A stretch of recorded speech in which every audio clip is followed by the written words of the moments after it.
Hello everyone and welcome back to my YouTube channel. We are between day 2 and day 3 of the Unstuck series, and yesterday I was sharing a story about an elephant, something that my dear grandfather shared with me, a story that he shared with me, and I decided as a quick little bonus in between day 2 and day 3, let me share with you something from my book. And this is my copy. This is the author's copy. There's one or two things that I still want to have done inside of here, and I've obviously sent that on.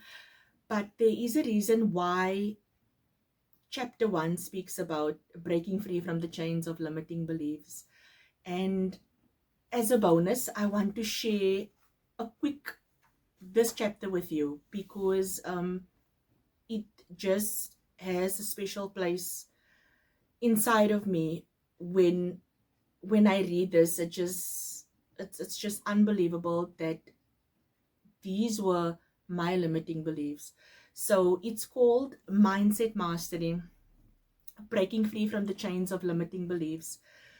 You are nothing without me. These words haunt me. They are the closest memory I have of one of the darkest times in my life. A time when I felt lost, alone, and utterly numb.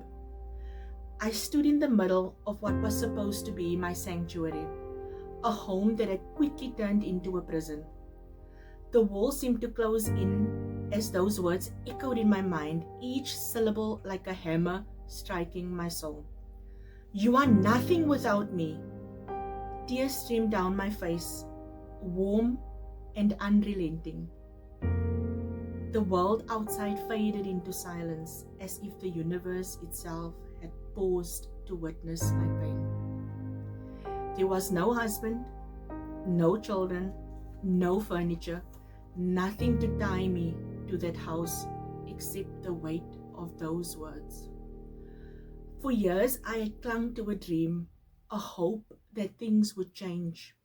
But in that moment, I had nothing left to hold on to. No excuses, no distractions, just me, alone with those words ringing in my ears. Who do you think you are?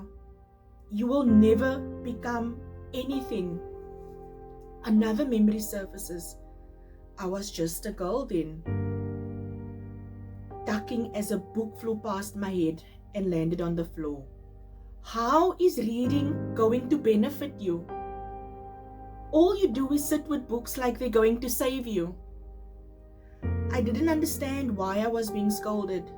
I had followed my routine, coming home from school, dumping my books, and running to the library to exchange yesterday's books for new ones. I had even mustered the courage to ask the librarian if I could borrow books from the big people section. But the look I received in response was enough to silence me. If looks could kill, I wouldn't be here to tell the story. Little did I know that books would become my escape and my savior years later. Just do the bare minimum. That's all that's required of you, nothing else. Those words came from a man who was supposed to mentor me. Just sign on the dotted line. I don't need you to comment on anything, just sign. I had done everything I could to learn, to grow, to think outside the box. I had even found a new way to complete the task, achieving the same outcome but with greater efficiency. Instead of applause, I was met with disdain and verbal abuse. For 5 years, these words chipped away at my confidence. Just do the bare minimum. That's all that's required of you, nothing else. He didn't know that years later, I would be headhunted for his position. You don't deserve that. Why you? This is one of the most pervasive limiting beliefs, one that poisons relationships, careers, and even self-worth. When we believe we are unworthy of love or success, we sabotage ourselves. We reject opportunities, we ruin relationships with infidelity or conflict, or avoid connection altogether. I've lived this. I've always known I was meant for more, meant to leave my mark. When I discovered coaching, I realized I already knew more than most of my peers. I knew it was time to start, but the voices in my head whispered, "You need more qualifications." Does any of these scenes resonate with you? We've all grown up hearing similar messages from our parents, from our grandparents, from our spouses, even from strangers. Perhaps they meant well, but their words left scars, scars that shape how we see ourselves and what we believe we deserve. To break free from this cycle of self-depreciation takes work. It requires rewriting the scripts in our minds, replacing them with self-taught mantras of empowerment.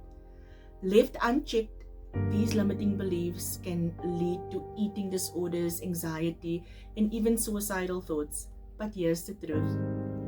Just because a belief resonates with us doesn't mean that it's true.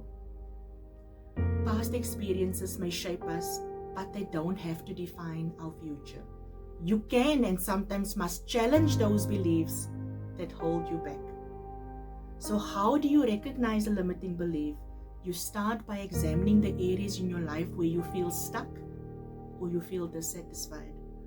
Often the root of these struggles lies in the beliefs you've internalized. For example, caring too much what other people are thinking, believing that personal development is not for you, feeling that if people truly knew you, that nobody would like or accept you, thinking that you are powerless over your thoughts and your emotions, believing that other people's feelings are more important than your own, carrying guilt that isn't yours to bear.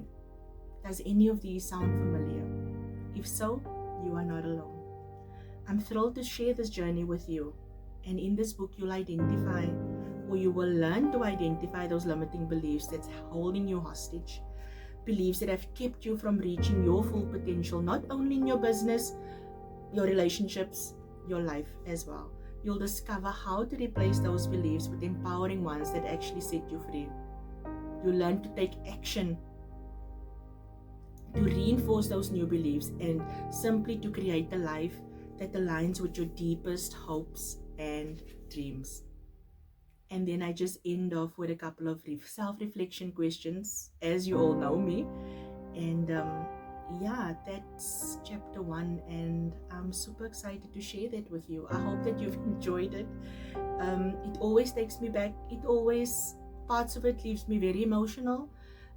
Parts of it makes me smile.